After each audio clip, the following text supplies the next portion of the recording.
and some water. Do some ice.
Ooh. What is it? Not the Sharingan. I'm trying to remember the name of the Genjutsu Kenny. Yes. There you go. Something like that. All right. Hey, everybody. Welcome to State of the Nerd Unit. I'm here with my main man, Jerry, and Shadow Kenny. Glad to have you. How's your week been, Jerry? It's been pretty good. I got to do a video shoot with Al Gore yesterday, so that was cool. Not like specifically with him, but he was at the thing that I was taking a video shoot of, so that was cool. That's pretty cool. Did you get his autograph or get him to sign the internet or something for you? No, we did ask him a couple questions on an interview though, and got to get his input on the issue happening in our city, so that was dope. Nice. Yeah. Cool stuff. How about you, Shadow Kenny? How you doing? Oh. If stuff would be working over here, I would be just fine. But have you tried turning it on and off again? Or we don't want to do that because then the show turns off. So that's a no-no. Yeah, I will be right back. All right. Well, I'm doing pretty all right. What's been going down this week? Oh, I got my first COVID shot. Hey! That was pretty good. It was pretty quick in and out. They were in a little bit behind, but the whole shot process is basically like, hey, what's that? Bam! And they hit you up in the arm. Just like that. With that times 10 sneak skill damage. But yeah, I'm doing all right. My next shot will be in a month, so I'm excited. Cool. But speaking of things to be excited about, the folks over at Sony are definitely hype because they are officially, quote unquote, the fastest selling console in the US. The fastest is in quotes because it's kind of a weird description. So it's not quite like the fastest in the sense of like Nintendo or like the most number of consoles in the shortest period of time. It's actually the most amount of money in the shortest period of time. So it's the sum cost of the units sold within like a time frame. The Nintendo Switch is still the best-selling console in terms of number of units sold and the total amount sale. I guess purchased. No, total funds made. Let's put it that way. Okay. But for Sony, they've made the most amount of money in the shortest period of time, which, as y'all know from what we've been talking about for the past couple of weeks, is a part of that is probably due to scalpers, but I'm sure a more sizable amount is possibly not. I mean, you also have to factor in the fact that we have the Nintendo Switch that sold more consoles, but the PlayStation 5 costs almost twice as much as a Nintendo Switch. Yep. And coupled with the fact that you have reports of what was it I think it was 1,300 units being purchased by a scalping collective in the UK. Yeah. Knowing that there are other groups of people out there doing that, is going to bolster the sales made within a short time frame. So, right. Still props to Sony for, the accomplishment, but it's not without acknowledgement of the circumstances. But still, that's a good thing to be able to put on a t-shirt or something. So good job, Sony.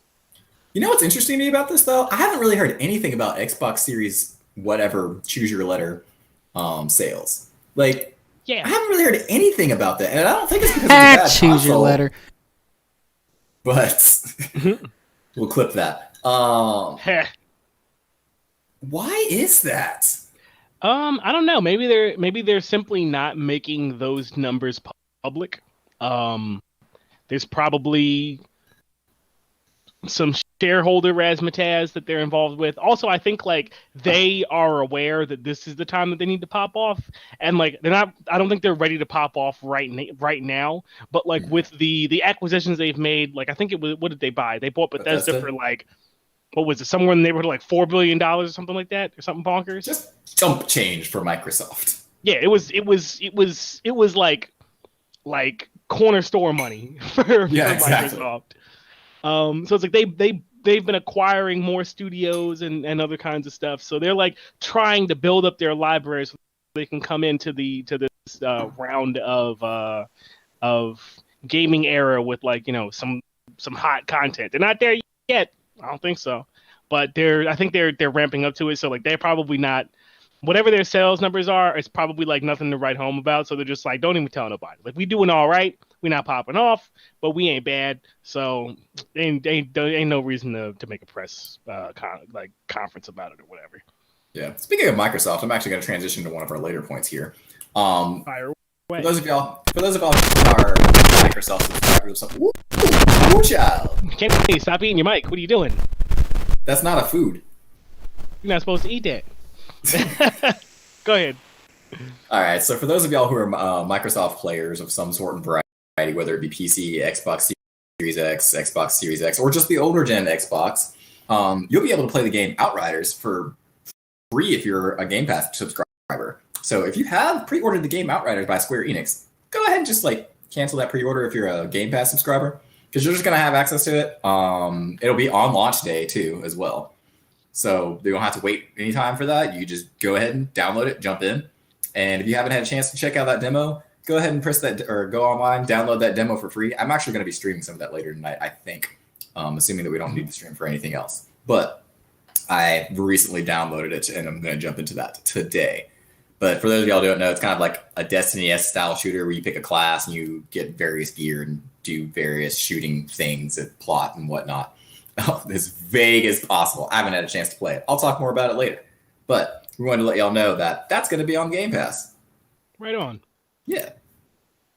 You've got some information for us for WandaVision shenanigans. Man, It's not even just WandaVision. It is just like the MCU in general. All right, so for all of y'all MCU watchers, which is like a humongous portion of our audience from what I can gather, we got a little bit more information from Kevin Feige this week about what exactly Feige. I actually don't know how to pronounce his last name. I think it's Feige. Oh, my bad. Feige! It's like a Pokemon. I choose you, Feige! Solves all your problems. So we haven't really known what the specific like cinematic part of the MCU was going to be looking like in regards to the future. We got a really good glimpse of like the overall Marvel universe in WandaVision, which is a fantastic show if you haven't had a chance to watch it. The whole thing is available for streaming on Disney Plus right now. But we were wondering, how is this going to work as far as like, are these shows tying into those? How much are these shows tying into the movies? Like, how can we expect this to work in the future where you have these TV shows and the movies? Because previously, like, they're pretty separated. There's some things that show up in a couple Marvel TV shows that are relevant to WandaVision, but I'm not going to say what, in case you haven't had a chance to watch it. But we found out that things like WandaVision is going to basically directly transition into Doctor Strange #2. The multiverse of madness, if you will. But we also found out things like Miss Marvel will be tying straight into the Captain Marvel film as well, which was something that we didn't know previously, and I'm pretty excited about that. So it seems like the way that these shows are going to be working is they're definitely going to be directly relating into the movies, probably a lot more than we previously thought they would. I initially was thinking that like these shows are going to be kind of like one-shot shows where we learn more about various characters and they're not really going to have like a ton to do with what's going on in the movies. But after watching WandaVision, I don't see that being the case. And seeing that they're also doing the same thing with Miss Marvel, I think that they're definitely using the shows to kind of put more background into the movies that they wouldn't have been able to do previously, just because of like you only have so much time in a movie to tell a story. Mm-hmm. And I don't know, I'm pretty excited about that because one of my biggest pet peeves with the Marvel movies is, as cool as the action and stuff is, you don't really get a lot of good character development and background stuff going on. Now that they're doing more TV shows, we're going to get to like with the Captain, I called him Captain America because he's Captain America, but Falcon and Winter Soldier. One of the things about that is we're definitely going to have more time with Falcon, Winter Soldier, and apparently Baron Zemo. And that was one of the things about Civil War that we didn't really get a lot of, that was a complaint that people had, especially with Zemo. So I really hope they keep leaning into that model where they use this to kind of like, not necessarily specifically set up a movie. Like I want them to tell a really good, interesting story with the TV shows, but I definitely want them to expand the universe in ways that they couldn't do in the movies with these. Yeah, I think that's a great idea, to not necessarily supplement some character development by use of television, but add to it. Yeah. Because a lot of folks who aren't exposed to these characters in any other fashion, like they don't read comic books or they don't watch the animated films or anything like that, have like no idea what these people are like. And so like outside of the however many minutes of screen time that you get to see Scarlet Witch, or however many minutes of screen time that you get to see Vision in the films, like you don't really know what these characters are like. Mm-hmm. So like being able to expound on who they are and what they're about in TV format at the leisure of anybody's consumption rates. We all got different ones. Is super good, because then you can kind of jump right into stuff like if you don't understand why this character's doing this thing, there's 2 seasons of TV show for you to go watch and figure it out. But we just gonna jump right into the action. Yeah, I think what you said was specifically like a way not to necessarily supplement the movies, but to add to them. I think is the perfect description for that. Mm-hmm. So I'm hoping they continue to do that. I feel like that's what WandaVision did, because like when I was watching that show. How much have you seen of that show? First of all, 0. None of it. All right, so I'm not going to tell you what happens, but it definitely has like a Marvel movie level of ending to it, as far as like cinematics and special effects and like cinematography and whatnot. Mm-hmm. I wasn't expecting that out of a TV show, so I got to see that they're actually putting that much level of quality into their TV show. So I'm just like good to go now. Nice. I have my own speculations about what I think WandaVision will follow in terms of like its relation to comic books. I'm pretty sure I'm absolutely right, but we're gonna see, or rather, I'm gonna see, because y'all already have. Okay, Vegeta. Well, all right, yeah. I haven't been consuming any of the like bonkers fan theories, so like because I generally don't care what anybody else has to say. So like I don't really consume tons of fan theories like, oh man, I think this will happen, and I think this will happen, I think this will happen, which builds like a false sense of hype for certain content. And like it makes you think like, oh man, like I bet this awesome stuff's gonna happen, and then like they do something different that nobody had proselytized to you via the internet. So and then like you're like, oh my hopes have been dashed. I'm very upset, and I'm gonna complain on the internet about all the things that they should have done. Here's my fan script. Like I don't really do that, so I just go and consume things as they are most of the time. I mean, I like fan theories; they're cool, but like you got to just bucket it in your brain as this is just fan bullshit, and go watch the thing for what it is and what it has promised you. And right now, WandaVision has promised me nothing except for basically being I Love Lucy. So that's what I'm going in with. You're gonna have so much fun. Also, quick note, Kenny, your stream is live as far as like your video goes on the streams, but we can see nothing. So this is gonna be interesting. Yes, I can't do anything about that. That's okay. We can just leave it that way. There's nothing I can do. Jerry, but as Whitney Fitness said, we're glad you're out of the dead zone. Jerry, just use Ultra Instinct to predict the movements that Kenny's gonna make, but like 30 seconds ahead of time, so when you see it on the Twitch, you can respond appropriately. Right? Oh man, now. we've been doing that since college. Kenny would try to slap me for saying something stupid, and I'd always block it every single time. He's pretty good at that. Ultra Instinct Jerry is just regular Jerry. Speaking of transitional segues, we have some awesome news for folks who like Scott Pilgrim the game, or dope old school beat 'em ups, or generally having fun with friends in a local co-op context. The new Teenage Mutant Ninja Turtles game, what's the title? Shredder's Revenge, is being developed by the same folks who did Scott Pilgrim versus the World, the game. So if you really like that game, like new games coming out, like there's very few times that for me, like you only need mention who's making a game for me to be like, I'm in. This is one of those times. Like I love Scott Pilgrim the game, and I was for a very long time super proud of the fact that I never erased it from my Xbox 360, and that I could always play it whenever I wanted. Before they remade the game on the Switch. But now they're making a new game, Teenage Mutant Ninja Turtles. So like if you love like stuff like Turtles in Time, like as far as I can tell from the trailer, like this looks like that. And it's probably gonna be more dope with maybe some little RPG elements, maybe a little bit, hopefully. Yeah, Jerry, I'm excited about I'm stoked about this. Like, I haven't had the joy of playing the Scott Pilgrim game yet, but I know I'm trying to wait to buy it because we requested a press copy of the physical one, so I'm like trying to wait to see if I get that first before I go and get that.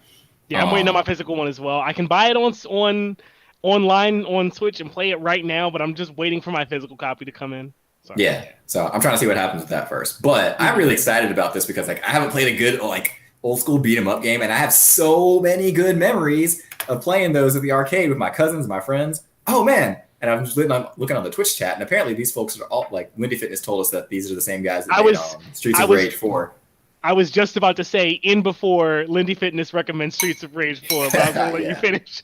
Yeah, so I'm really excited about it. Just because like Ninja Turtles, my son's been getting into Ninja Turtles recently, and when I say like getting into it, I mean like the original series Ninja Turtles he's getting into.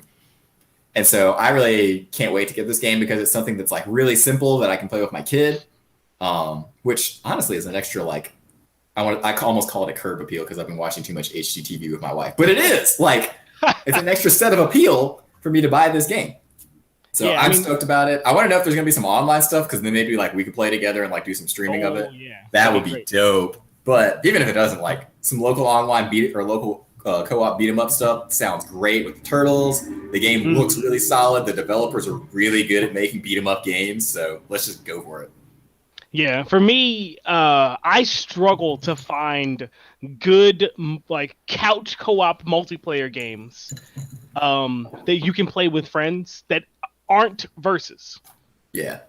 Because I will, regardless of how much chance is involved in a game, my friends know I will find a way to get good, and I will destroy you. And that's only fun so many times. So like playing a game where I'm working with my friends can be a lot more fun for them than playing a game against me.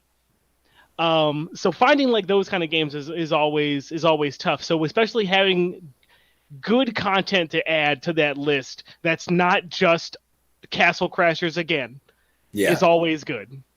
Yeah, and I mean even something as simple as like us playing Genshin together, like beating up random bosses that are lying around the map, like that's a lot of fun. Like it is. I'm glad to see developers going into that more. That feels like Halo for me. It is like Halo. I was like, I want to Kenny, play. how do you feel? How do you feel about the Turtles game? Man, I was playing Turtles in Time on the tube back there a week ago.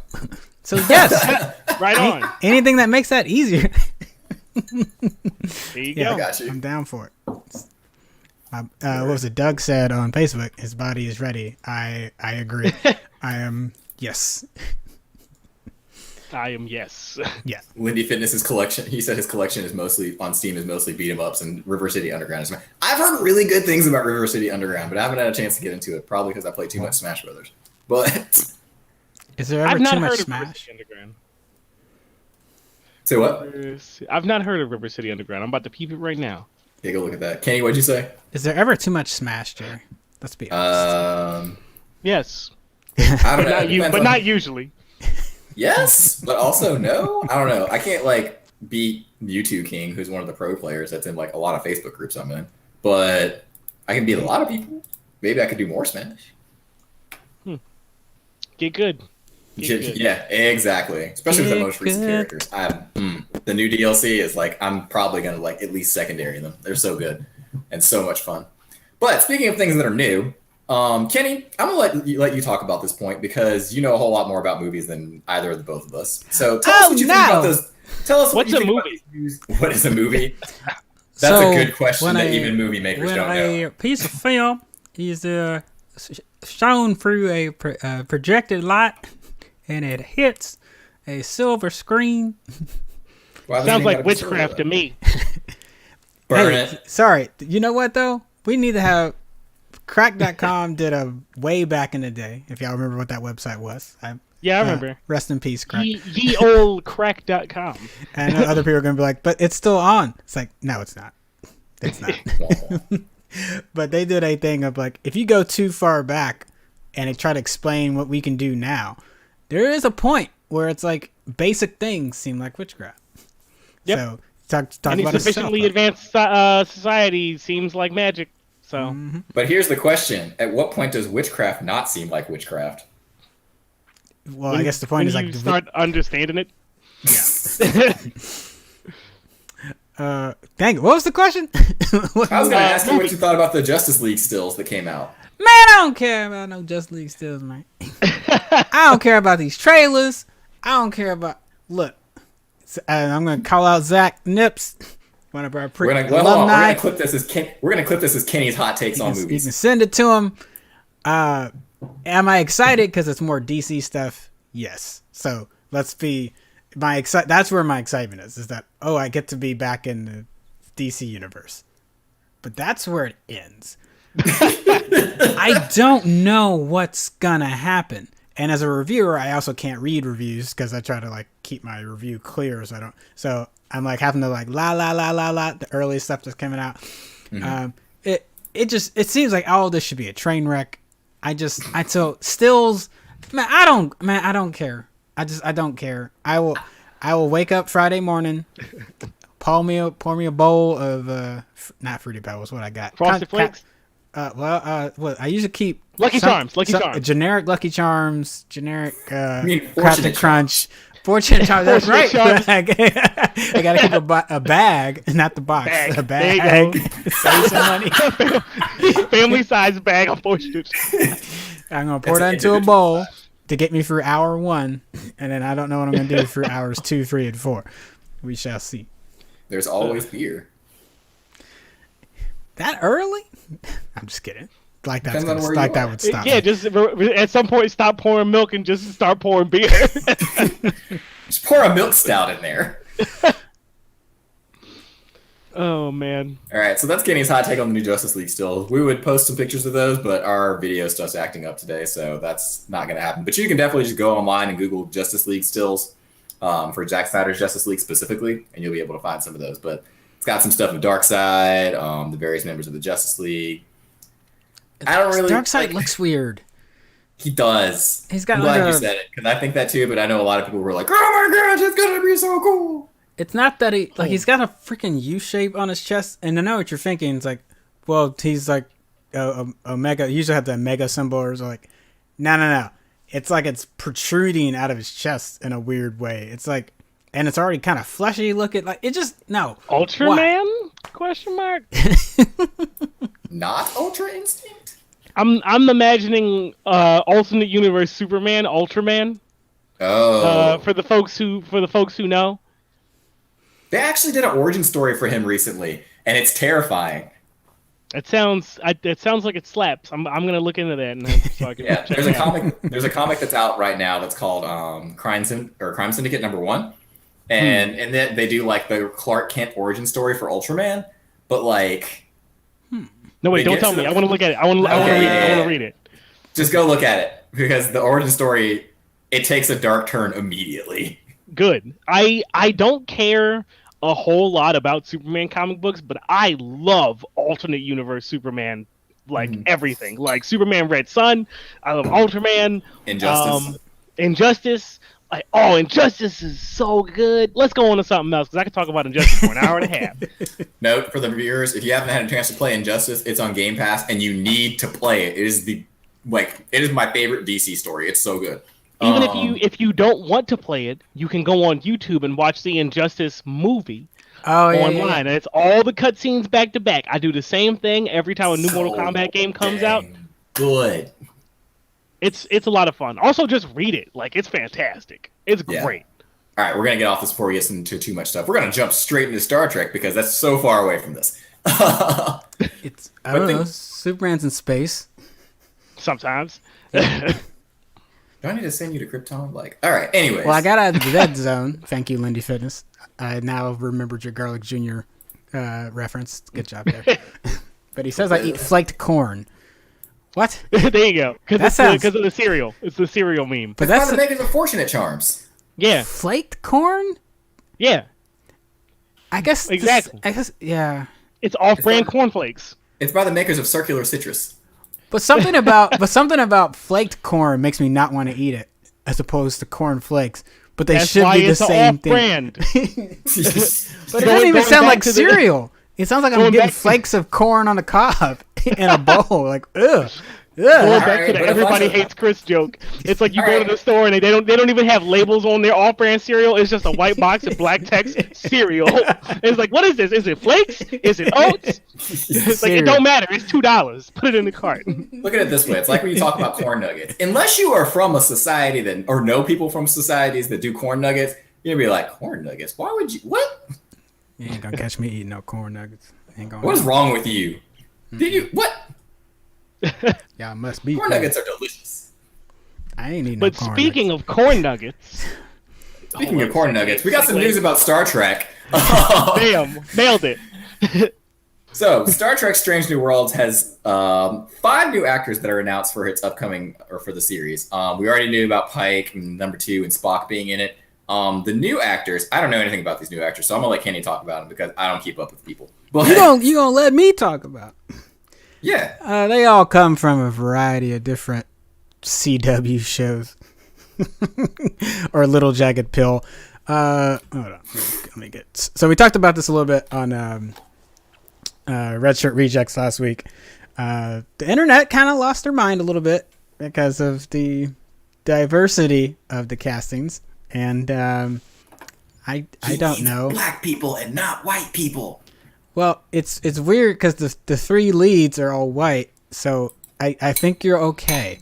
I think it will be all right. Mm-hmm. I might talk about this more on Thursday, but it's just a little weird that that's what they freaked out on, knowing that we got a black lead on Star Trek Discovery. You got Picard, whatever, like Lower Decks voiced by different people, like, and then you still got 3 white leads and Strange New Worlds. So I don't get it. I just don't get it.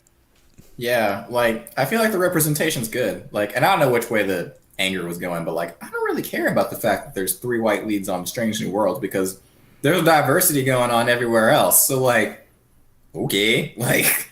Yeah. Sorry, and Black Mirror. So if you watch Black Mirror, you've probably seen Babs Oskaman and was it Christina Chong. They've kind of popped around in different vignettes for Black Mirror. So that was the other show on top. The other ones most people probably have not, like Dietland, Billions, Les Norton, Skinford. I was like, yeah, it's like I can list those, but people probably haven't seen those. Yeah. But I don't know. I'm really excited. I'm just in general excited about that show.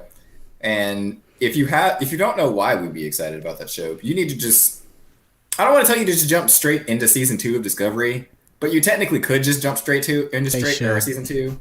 Like, there's some things that won't make sense that you can look up, but you really can just jump straight into season 2 because Captain Pike is so good in that show. So good. Lindy Fitness said they don't want black folk in space. I mean, probably, but we've had that for a hot minute. And people would be like, Worf? No, I'm talking about Picard, or not Picard. How did I? Cisco! Not to be confused with the singer Cisco. or should he? You're not wrong. When he had a little bit of hair, see if we can turn that platinum hair. They do kind of look alike. I was just kidding.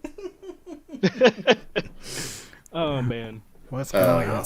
All right, moving into the video game hour. Or Video game. 15 Do you want minutes. to take this, or do you want me to talk about this? Because we're both excited about it. You can hit it. You got it. All right, so for those of you who watch this show, you know that Steve and I both really like Genshin Impact, and for good reason, because it's one of the most popular games in the world right now. It's got like 6 million players or something crazy. Which is crazy because this is a free game and it's got like 6 million players, and it's almost like a game called Marvel's Avengers should have been doing something similar to what they're doing. What? Anyways, I'm getting too far into the show. We'll get to that. We'll get to that. Got him. Hey!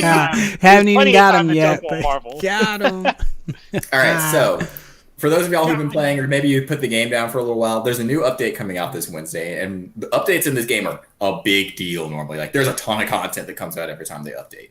So this time, there's going to be a festival for called the Windbloom Festival, and it's basically like the Lantern Lights Festival that happened last time that we talked about, but it's going to be in Mondstadt. It's going to be the city that you start off in. So there's going to be a ton of events that are going on. A lot of them are kind of like exploration and like platforming kind of style base. It's going to be a lot more based on like gliding and all the. It's not going to be as much of, what would I say, collecting materials, it seems. or at least as far as we know, anyways. We haven't gotten to see it in person yet, other than like a preview video. But there's also going to be a new character that's releasing. If you remember Rosaria from the Dragon Spine update that happened, you got to meet her at the beginning of that. She's going to be released. And she's going to be a 4-star, so she'll be like super easy to get, hopefully. Yeah, theoretically she'll be easier to get than one of the 5-star characters. There's going to be some new weapons. I don't really know what they do because I can't see the specs on them yet because it's not out. There will be a 4-star bow that you can get for free, like if you just do the Windbloom Festival. And there's going to be some new monsters, some gadgets, some recipes, and the event's going to run for a total of like the 19th of March to the April the 4th. In addition to this, we also found out that we're getting a Venti banner and a Tartaglia banner. Which was a surprise. Look, I know you don't play this game yet, but when you get into it, you're gonna die like full in.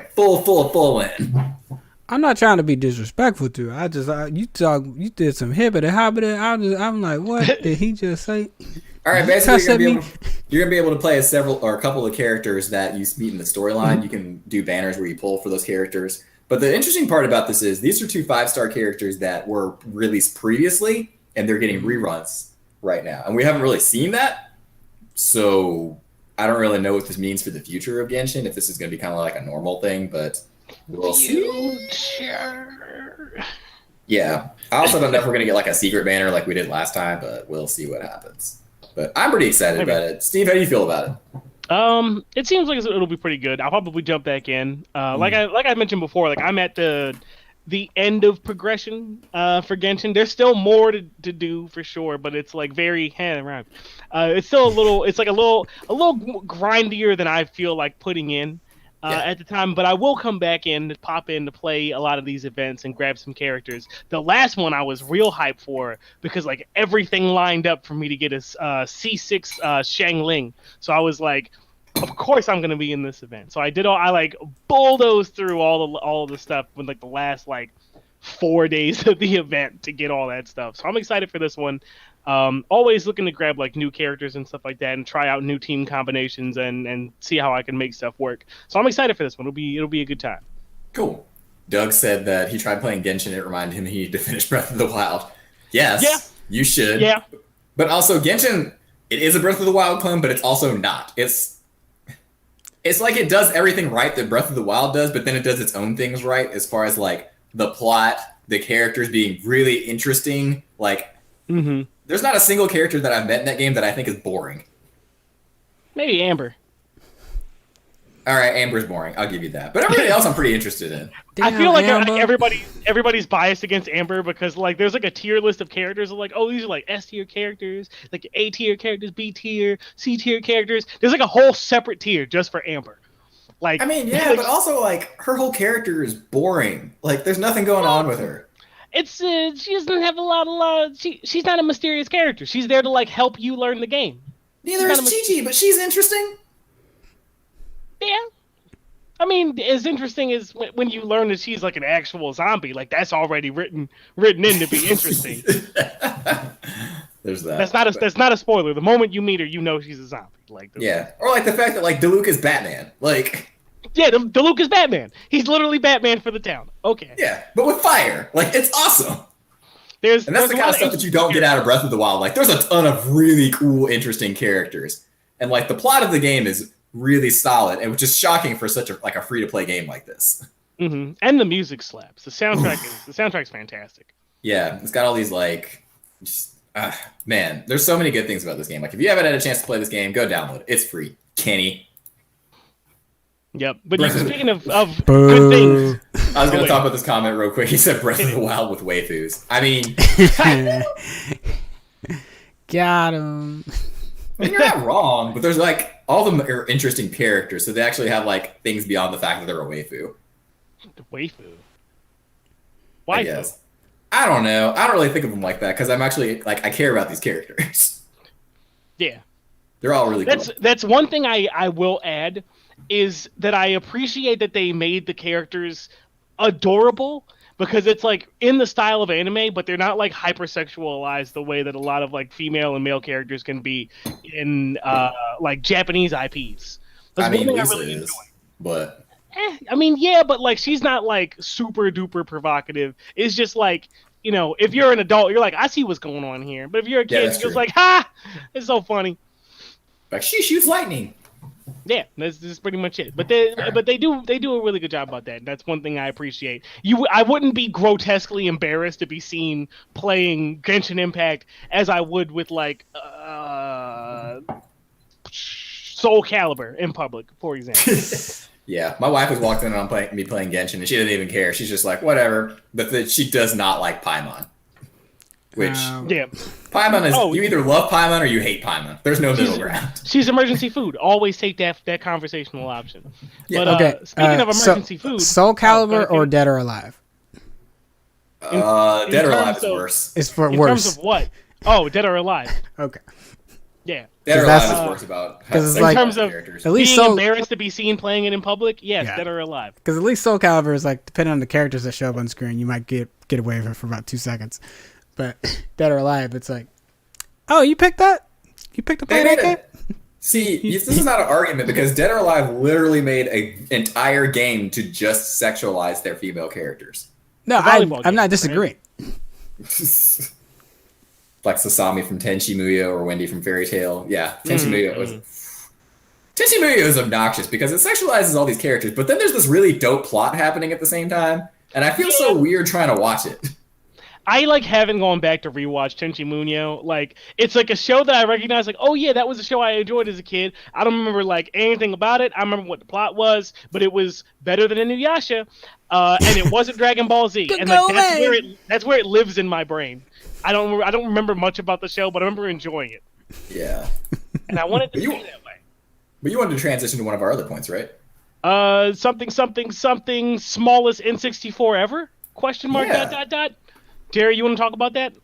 Yeah, so this is a really interesting thing because, like, one of the complaints that we've had on the show is the fact that Nintendo has not come out with, like, any way to play Nintendo 64 games, which is obnoxious because the Nintendo 64 is incredible. They sure haven't. They ain't done nothing.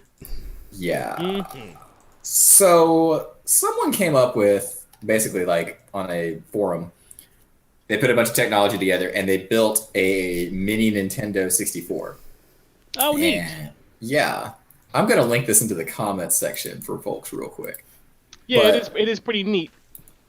Yeah, it's literally just like a tiny Nintendo 64 and it plays like perfectly fine. Like it's beautiful. And I'm not sure why Nintendo hasn't done this, but I feel like this should be a good format for them to be like, oh, people are interested in this. Maybe we should make these games accessible. Ideally. But we'll see what happens. Yeah, the community for customized miniaturizations of consoles is like, I won't say it's really big, but it's like reasonably large in that I can recall probably as far back as maybe like early 2000s, seeing a build for a portable PlayStation 1. Like back then or whatever. Maybe not early 2000s. Maybe probably like 2005 or maybe 2008. Something like that. But like the community for it is pretty large. If you go on YouTube and punch in like portable, some console that's not portable, you will find like tons of people who basically deconstruct the original versions of these things. And some will, you know, take it like part by part and basically trim it down so it fits into a smaller case. With newer hardware, or some of them will replace modules and chips and so forth, so they can downsize it even further. Lots of really cool stuff. Like it's definitely worth checking out. And the Raspberry Pi community around that is pretty sweet. Yeah, I was trying to remember. I don't know if this is a Raspberry Pi, but I do know. I mean, because some of them kind of combine pieces, so they're like, all right, we're gonna do what we can with the miniaturization of the Pi, but then we'll have some original pieces that we don't necessarily want to that we don't necessarily want to change because this might be a cool thing. So we're like, all right, well, yeah, usually they either go like Pi or console parts, because if you go Pi, then you can do, you know, a whole bunch of multi-console emulation type stuff. If you go regular parts, then you always have the option of like, you can take the actual cartridge out of the N64, slap it into your mobile, your N64 portable, and play it that way. and have the glory of having to take the cartridge out to blow in it to put it back in and get it to work. You can do that with the Switch, though. No. Get out. I've had to do that with the Switch occasionally. But it was made by somebody named Gunnar Turnquist, and it's like 3.3 inches tall, 4.64 inches wide, and it's got a world record for being the smallest, like, modified Nintendo 64 console, which the fact that that's a category is baffling to me. But internet's going to do internet. That's pretty dope. We get a smallest N64 no cheats speedrun build. Let's go. I do find it interesting this comes up right after we were talking about Nintendo not making stuff available. Mm-hmm. Well, that and what else did we say? Oh, were they going to do a mini N64? Were they going to do like the? And it's like, well, somebody was listening. That's for sure. Kenny, I think this next one is probably you. Updates on Halo Infinite ! Oh, it's my turn. Stop it! Shut it! Oh, man. Oh, You live to it. That happened. And so Halo Infinite was promised to be so. Even when they say that it's not open world, so there's some updates that came out about it not being open world. Even that's kind of a misnomer. Think of it more of if you've played the original Halo, you had more branched options of how you could go about accomplishing missions. So it's going to be like some portions of the world are going to be opened to you, but you're not going to be able to just like, Breath of the Wild, where you can go all the way to Ganon if you wanted to from the start. That'd be crazy. Some people have done it. It's wild. It's not that open. So if you're thinking of it in that kind of way, then you're going to be disappointed. Some people were complaining that we're not getting dual wielding. Yeah, look, ain't nobody dual wielded legitimately since Halo 2. All right, it's not really the most practical option, like, ever. Like, it's cool, but it's not really practical. I mean, it can save your butt. It can happen. So because sometimes you're like, man, I really needed an extra little kick. I gotcha. Let's see. Is there anything else I want to say? Oh, you're not playing elites. No. So I wanted to say one thing. So, the open worlds are kind of set by biomes. So it's like, and they got a Pacific Northwest one that's kind of like the big tree overland one you saw in the trailer. It feels very Seattle-esque. But then Microsoft, Washington State. So that area, think of it as like you have branches of how you can accomplish the missions in a area, and then you'll move on to the next area. You can accomplish missions in that area. So it's open world in those sections, but not necessarily. You can't traverse the entire ring. And it's Jack and Daxter 3 style open world. Yeah. Gotta work it in there. Yeah. Give it to us. Let's see. Is there anything else I missed? Windy Fitness would like to know if there's rustic coffee houses in it. Probably not. And all the ones on Earth have probably been destroyed. There could be. Yeah. You think an elite just opened up a coffee shop? They're like, if you can't play with me, if I'm not a playable character, then I'll just open up a No, I think the Forerunners did. The Forerunners. Who were the Forerunners? They were the people before. They were the folks beforehand. We found a lot about them in Halo 4. Things happened. Events occurred. Did we? Oh, go ahead. Wait, did we? I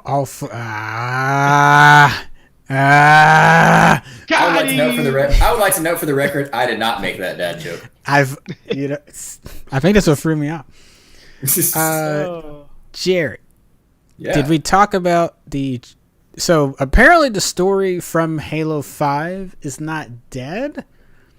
There might be something coming down the pipe. Like Halo Infinite is definitely its own thing to a degree, but there were some recordings that came out last week that references back to Cortana and what she did in the universe. So there's an idea that this might be so far in the future that something like that story happened, and there might be some DLC later that comes and kind of as a supplemental, like, hey, we know we screwed up. Halo 6 was not like we know that wasn't what y'all wanted, so we are at least gonna wrap a bow on that. That's not confirmed, but they dropped these little recordings in the blog, and it's kind of like, I mean, you could have left it alone. I think everybody was gonna be good and just move on. Yeah, like we were all ready to move forward. Maybe they'll just try to reconcile the timelines or something.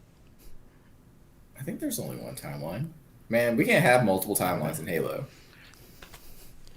Medium shrug. Like, sure, there's certain characters I would like to not be dead, but yeah.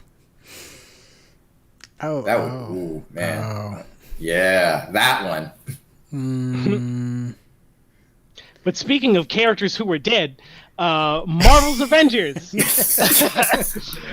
Players of Marvel's Avengers might have some good news, but probably not though. So the developers for the game have stated that they claim that they're going to be super dedicated to long-term support for Marvel's Avengers, just like they did with Anthem, despite the fact that they have not had more than an average number of 1,000 players since October of 2020.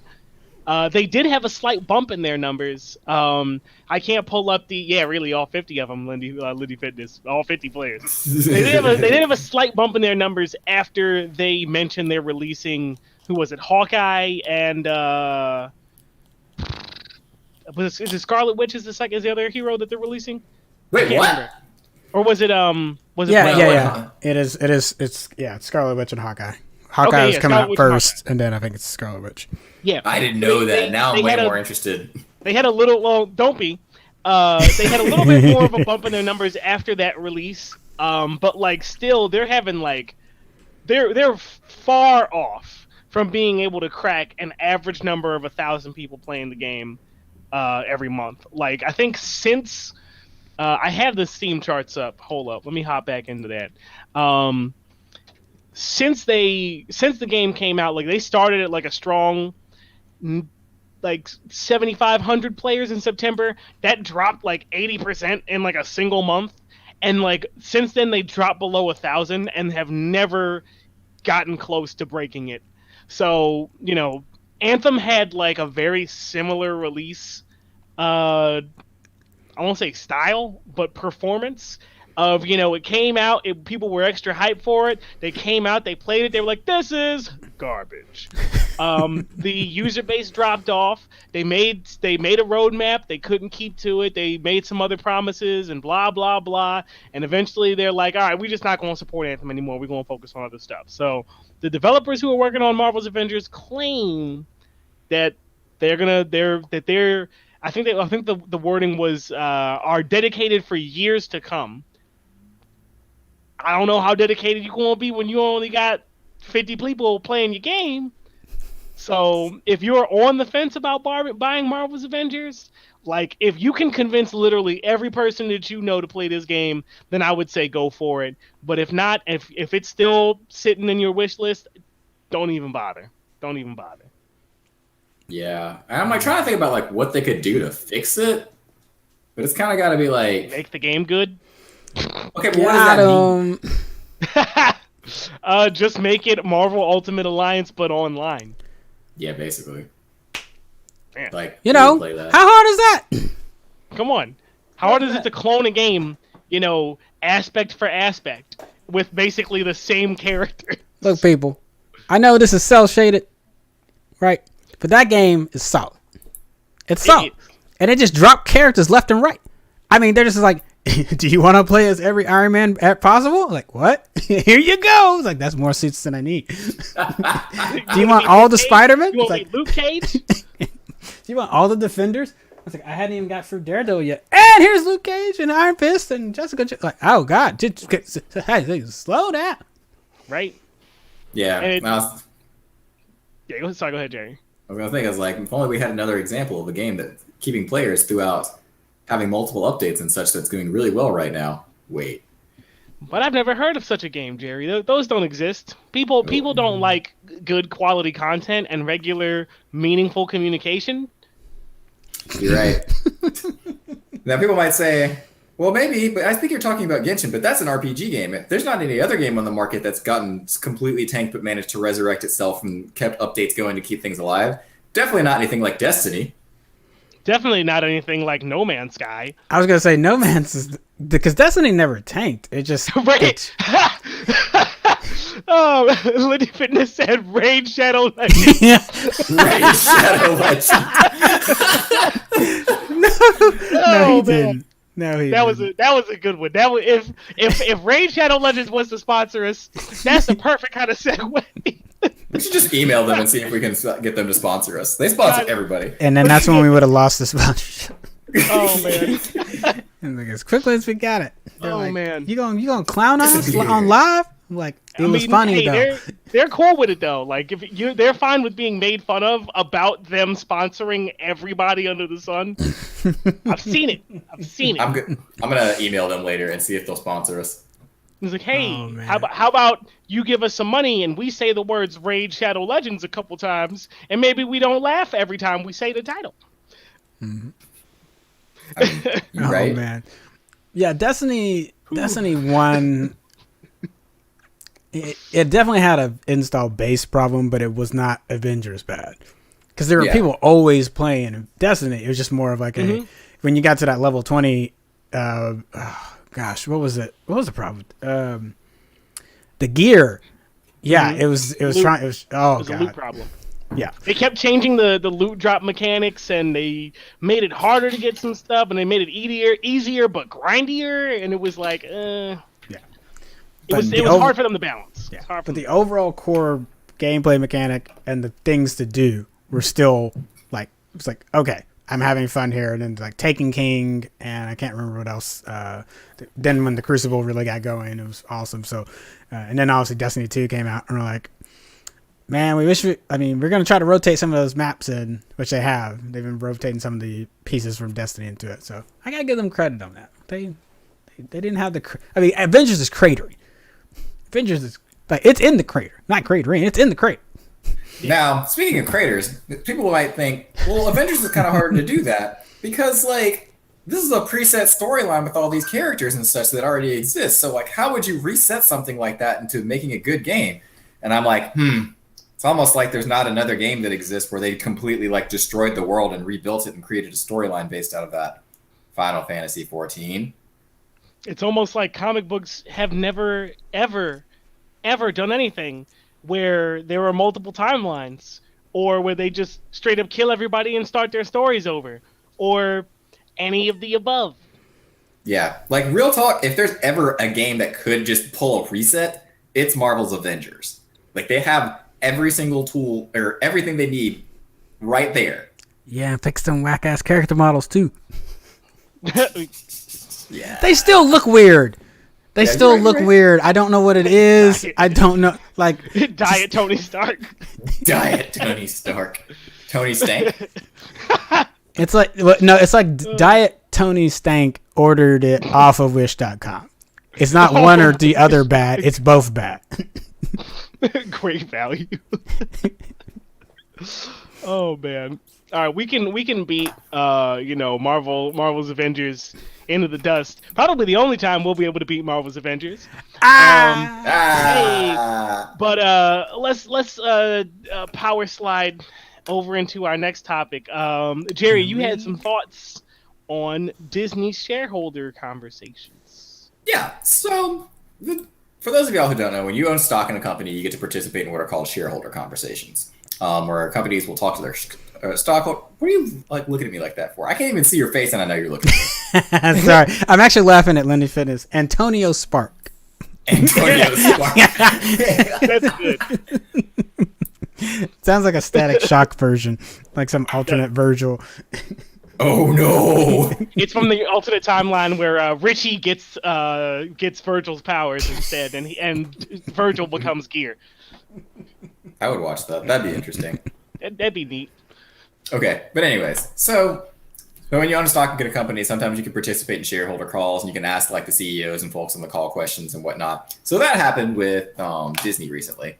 And there were some questions that were asked that like, I guess some folks wouldn't take problem with. We kind of like raised some eyebrows about.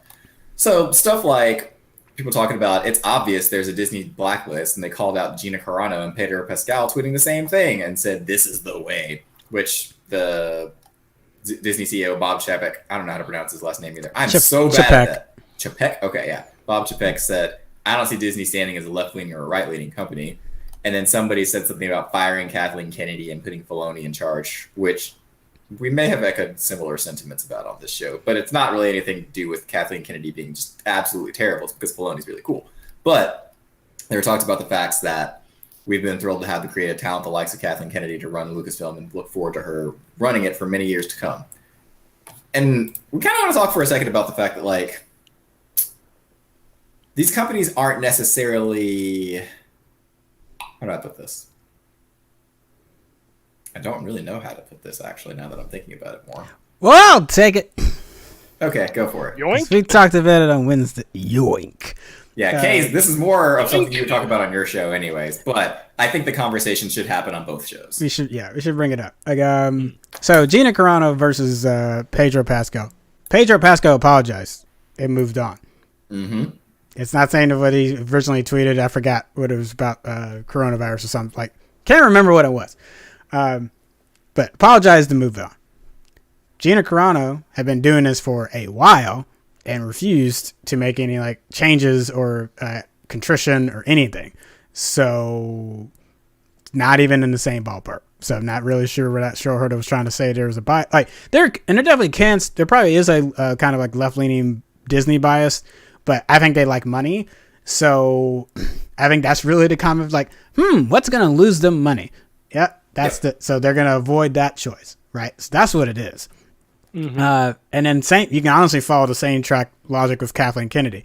There's some things she could have done better during this run of Star Wars before you get to the TV shows. I think everyone could say yes. There's some really things have been really good. Some things that weren't necessarily that great. But that's not necessarily like as much as she was producing on that. She really more have picked the people to run the specific project. So in that, it would have probably been a better like, hey, stick with Abrams for free movies just so that there's like consistent feel across the free movies, or pick Rian Johnson, let him do the free, which she's learned from. Rian Johnson's going to do a trilogy of his own thing, and he'll get to do all free. So that, and her original plan was having Abrams do all free, and then Abrams was like, I don't know if I should do all Star Wars. I'm like, isn't this the thing you've been auditioning for? With Star Trek and everything you made your entire life? Yeah, hasn't your entire life been building to this moment? And he's like, I mean, you think that, but So, yeah, it's problematic. Like, she's made them so much money. The fact that a shareholder said it was bizarre because she's made you billions, plural, not a billion from the franchise, billions. So I don't know. Like it is pretty misogynistic for someone to come in like that, like off the top rope, and be like, "Is she gonna get fired?" It's like, do you like money? Are you a shareholder? So now there could be a conversation about what to change and make sure it goes better forward, or how to make sure things continue on an upward trend, like The Mandalorian and the new shows coming out. It's like that. I like where that's going. And Dave's the creative guy. So he's got his hands in, like, I think we're going to be good.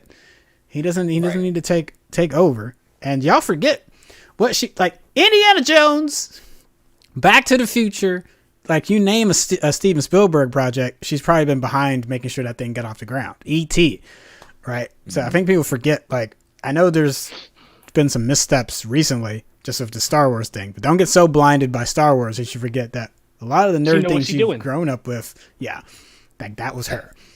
And that's the kind of the point I want to jump in on here is that, like, yes, we can have opinions about the various things happening with our franchises, but we need to look at the bigger picture. And if you're a fan, you need to be able to stop before you start spewing all this stupid crap on the internet. You need to stop and think about what's the full picture of what's going on here and how's this working out. Did you like the new Star Wars films? I didn't necessarily really like most of them, but I do like the fact that she did all this, and now I'm getting so much more Star Wars content than I ever thought I would be getting right now. Whether or not you like the Star Wars films that have come out, because she did this, you now have all sorts of things that exist, and we wouldn't have had that without her.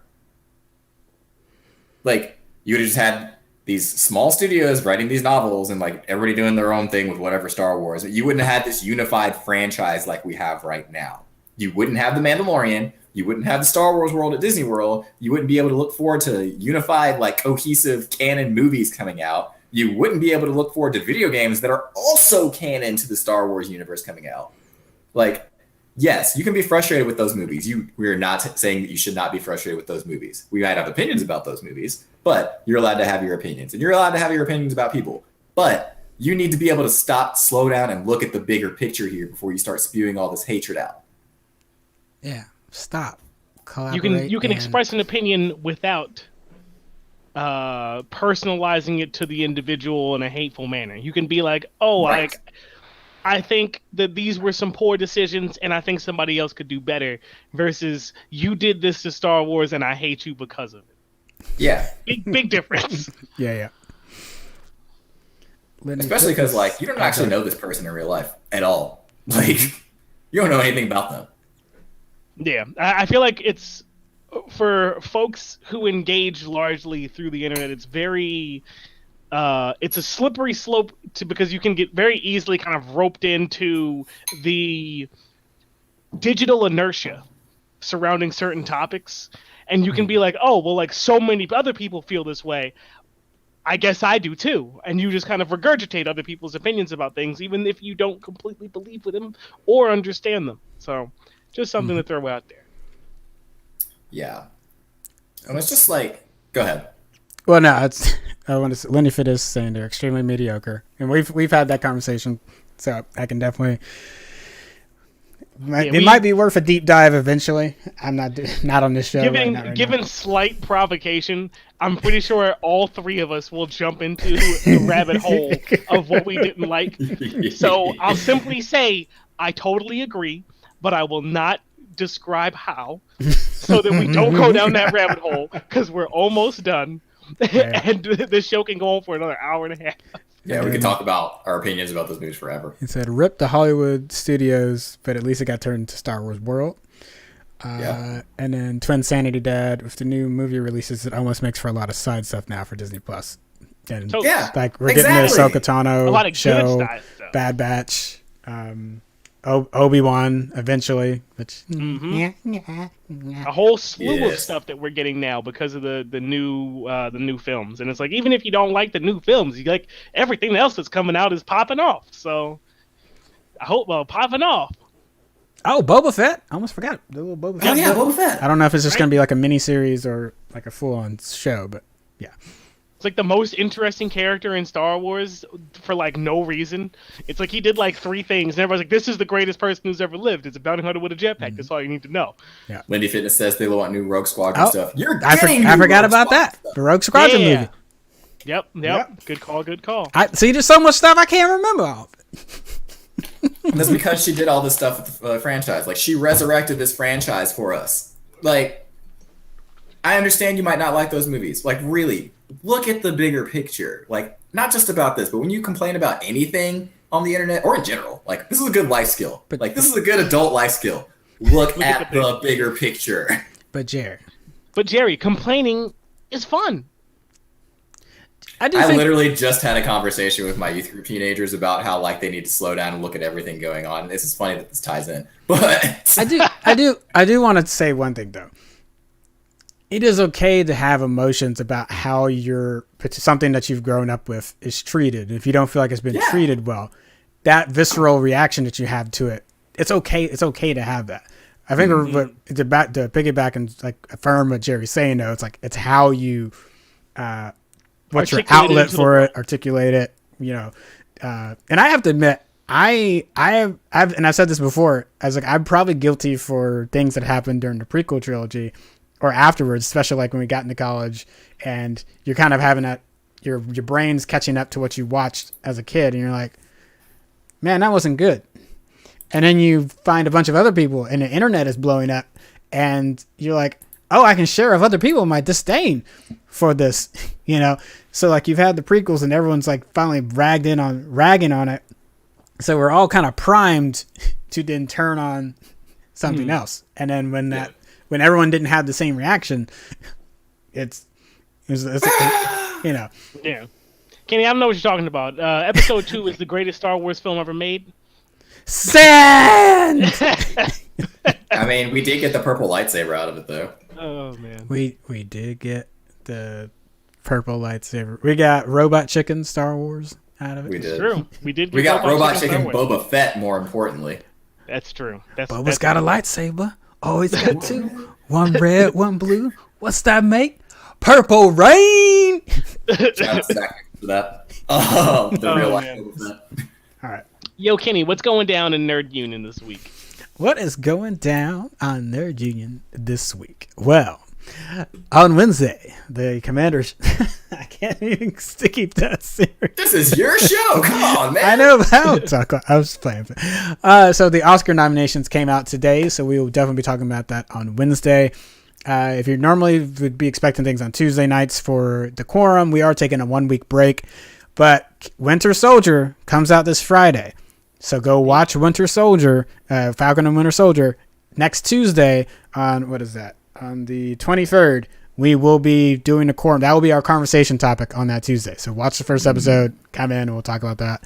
And then we'll also be talking about the commandership that next week. So, yes. Nice. All right, we also this week are going to have the Super Blurred Variety Hour. For those of you who've been paying attention, we do a show on Thursday nights. It kind of swaps every week, though. Some weeks we do Red Shirt Rejects. This week we're doing Super Blurred Variety Hour at 8 p.m., I believe. Right, Kenny? Yes. All right, and this week's topic is going to be the problem with capitalism and diversity. I have no idea where Kenny's going with this, but any conversation with Kenny talking about like nerd subjects is always a good one. So go ahead and tune into that. Nice. And we'd like to give a special thanks to our Patreon supporters. We appreciate you guys who like help us fund and complete our operations here. We want to give a special shout out to Doug Schumann, Viche, and Shelby Johnson. All right. And then we also wanted to add something to the end of the show each week. We're going to call this our weekly throwback, where we pick some kind of game or movie that we're going to throw back to that we think you should go check out. So we were talking about like old school movies earlier. One of my favorite old school movies that I don't know if there's definitely a core fandom for this, but if you haven't watched The Mummy in a long time, go back and rewatch like The Mummy with Brendan Fraser. I promise you will have so much more appreciation for this film if you like just watch it and just enjoy. It is I want to call it a classic because it's just so much fun to watch. All the characters are really good. There's a ton of like really good like just moments in the movie. It'll keep you laughing. I've never had a bad time watching this movie ever. And I'm not saying it's like up there with like the greatest echelon of movies or anything, but it's just fun, and that's how a movie should be. Mm-hmm. Nice. I like The Mummy. We were in a group chat and I had a bunch of friends watching it this weekend. So there's a really good meme breaking down why that movie's awesome. That's been floating around the internet the last couple of years. And kind of just, I think this week is when it's had its time to kind of come back in again. So I'm glad people were excited about that. Brendan Fraser does not get enough credit for that movie. Mm-hmm. Keeping on our love for Jack and Daxter. Yeah. Wait, I had it. No. Come back. Jack X Racing? I had it. Jack X Racing? Oh, yes. Come on, man. Jack X. Yeets. Combat Racing. Lundy Fitness, thank you for keeping the counter updated for us. It's a really good spinoff from the Jack series that's still on like tracks, so it's not like in a Crash Team Racing kind of way. Like it's a really nice spin on the Jack franchise, being able to run through. And then if you keep fun fact, you get some extra tracks and characters if you have your Daxter game on your PSP, and you could still make that functionality work. You could still get some game. You could still get some extra tracks and characters and stuff from that. I don't have those saves anymore because my original PS3 original PS3 died and had all my PS2 saves. I was like, I had to think. I'm like, why did I say PS3? Oh, okay, got it. Bum. So nice. For me, my old school game recommendation is one that I used to play on the SNES, which apparently also was released in arcades, which I never saw. But a game called King of Dragons. It's a side-scroller beat 'em up game where basically you can play as one of 5 characters. I think a dwarf, a wizard, fighter, cleric, and an elf archer. And basically you go through, I think it's like somewhere between like 20, I think it's about like 20 or 22 or 26 levels or something like that. Super great game. The music slaps. It is one of my favorite games to play, and like anytime I can get my friends together, I get them to play it. It's included in the Capcom Smash Pack, I think, on Switch for like side-scrollers. Yep, Lindy Fitness has it. It's on the Capcom Beat 'em Up bundle on Switch, which I think is also on Steam. They have the SNES version of the game, but if you can get your hands on the arcade, what is that called? The ROM for whatever, I forget what the arcade ones are called. But if you can get your hands on the arcade one, it has better graphics, more detailed backgrounds, and like the music quality is better because you don't have the channel switching limitations for a lot of like SNES and Sega Genesis games where like sound effect goes over the music track sound for adult games. So it would cut out. But as somebody who super duper loves the game, like I tracked it down, and I have it emulated with the arcade version, so I get to experience it with all the extra bells and whistles and stuff on the SNES. I'm kind of getting some Golden Axe, some like Gauntlet vibes here, but Capcom. Man, I'm looking at the screenshots right now. It looks pretty sweet. Talk about a game I need to re-release of. Gauntlet right there. Oof. Oh man, yo, the PlayStation Gauntlet. I love that game. So good, so good. All right. Well, that's been our show tonight. We thank y'all for joining us. Remember to hit that subscribe button on the Twitch, Facebook, or the YouTube channels for our live shows, and our upcoming videos will pop up on there for you. We're going to have series on movies, games, and various other nerd content. We'll see you guys next Monday, all right? Peace. Bye.